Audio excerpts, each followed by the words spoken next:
India एक ऐसा country है जहाँ पर फीमेल प्रेसिडेंट भी रह चुकी हैं, फीमेल प्राइम मिनिस्टर भी रह चुकी हैं, जो कि किसी भी कंट्री की एक हाईएस्ट पोस्ट है। इवन यूएस जैसे डेवलप्ड कंट्री में भी कोई फीमेल प्रेसिडेंट नहीं रही है। चंदा कोचर, सुषमा स्वराज, साइना नेहवाल, निर्मला सीतारमण, गीता फोगट, कितने ऐसे नाम हैं जिन्होंने अपने अपने फील्ड में अच्छा काम किया और एक पोजीशन हासिल करी है। इंडिया में साल में 2 बार 9 दिनों तक देवी पूजा के साथ साथ कन्या पूजन भी होता है। कन्याओं को अच्छा अच्छा खाना खिलाया जाता है, उन्हें गिफ्ट भी दिया जाता है। इसके बावजूद इंडिया में फ़ीमेल्स की कंडीशन बहुत अच्छी नहीं है, जहां शाम के 6 बजे के बाद 48% पॉपुलेशन अकेले बाहर नहीं जा सकती है। अगर वो जाती है तो बहुत बड़े रिस्क के साथ जाती है। बहुत अच्छा लगता है ये देख के कि लड़कियां स्कूल जा रही हैं और करीब 10 साल से लड़कियों का रिज़ल्ट 10th और 12th का लड़कों से अच्छा आ रहा है।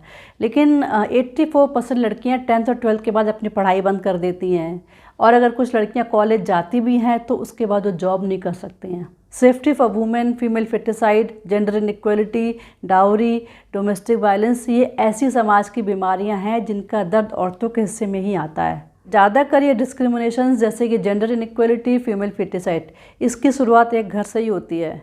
जब एक लड़की से कहा जाता है कि तुम आगे नहीं पढ़ सकती हो, तुम लड़की हो, तुम पराया धन हो, तुम्हें दूसरे घर जाना है, और उसकी पढ़ाई बंद कर दी जाती है, वहीं वो देखती है कि उसके भाई को आगे पढ़ाया जाता है, उसके पढ़ाई में पैसे भी खर्च किए जाते हैं। उसी लड़की के पढ़ाई के पैसे का खर्चा उसके दहेज के लिए इकट्ठा किया जाता है, और जब वो शादी करके दूसरे घर जाती है तो उससे कहा जाता है तुम दूसरे घर से आई हो। तो इन सब बातों का एक लड़की पर बहुत एडवर्स इफ़ेक्ट पड़ता है, और इस एडवर्स इफ़ेक्ट को, उसके मेंटल स्टेट को, उसके पेरेंट्स भी नहीं समझते। लड़के की चाह में लड़की को पेट में ही मार देना। जिनके घर में 2 वक्त की रोटी हार्डली अरेंज होती है, उन्हें भी अपना वंश चलाने के लिए एक लड़के की ज़रूरत है। यूएन ह्यूमन राइट काउंसिल के अकॉर्डिंग अप्रॉक्सीमेटली 115 मिलियन लड़कियां हर साल पैदा होने के पहले ही मार दी जाती हैं। South Korea, Nepal, Africa, India ऐसे कंट्रीज़ हैं जहाँ पे ये केसेस बहुत ज़्यादा होते हैं। और आपको ये जानकर बिल्कुल भी हैरानी नहीं होनी चाहिए कि इसमें इंडिया टॉप पर है। फीमेल फेटिसाइड में इंडिया नंबर 1 पे है।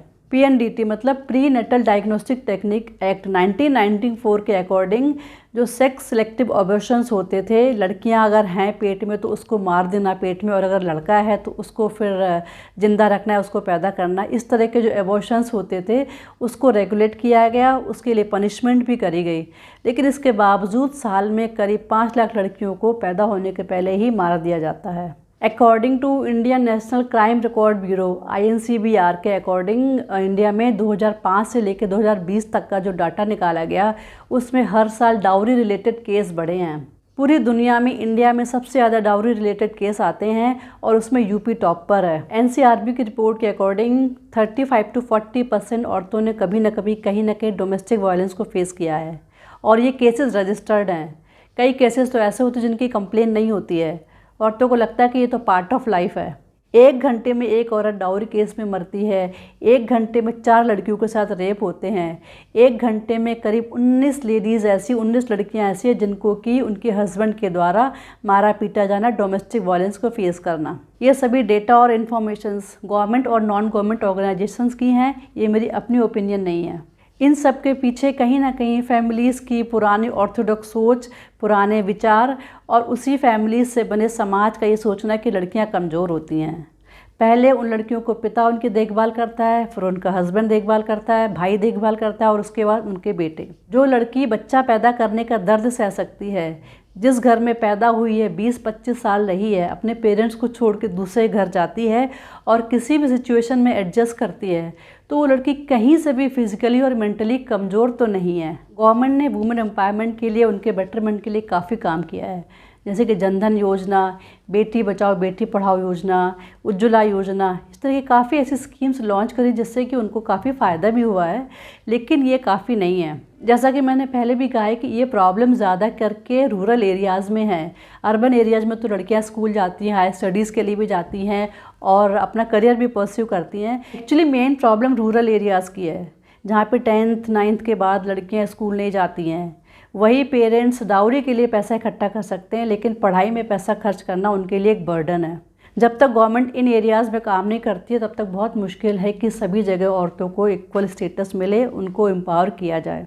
जब तक पेरेंट्स को ये समझ नहीं आता है कि पढ़ाई करना, लड़का हो या लड़की हो, एक फंडामेंटल राइट है। अगर एक लड़की पढ़ती है तो पूरी फैमिली पढ़ती है, पूरी फैमिली संवरती है, बच्चे पढ़ते हैं। Educating a women means educating a family and a nation. औरतों को बराबरी का हक और उनका सम्मान मिलना चाहिए। कहते हैं यत नार्यस्तु पूजन्ते रमन्ते तत् देवता। जिस घर में नारी का सम्मान होता है उस घर में देवता का वास होता है, उस घर में खुशियों का वास होता है। कोई भी देश 48% पॉपुलेशन को नेग्लेक्ट करके आगे नहीं बढ़ सकता, डेवलप्ड कंट्री नहीं बढ़ सकता। उनका साथ और सपोर्ट भी ज़रूरी है। इस टॉपिक पे आपका क्या कहना है प्लीज़ कमेंट करके बताइए। आई होप आपको ये वीडियो अच्छा लगा होगा। If you like my video please like and subscribe my channel.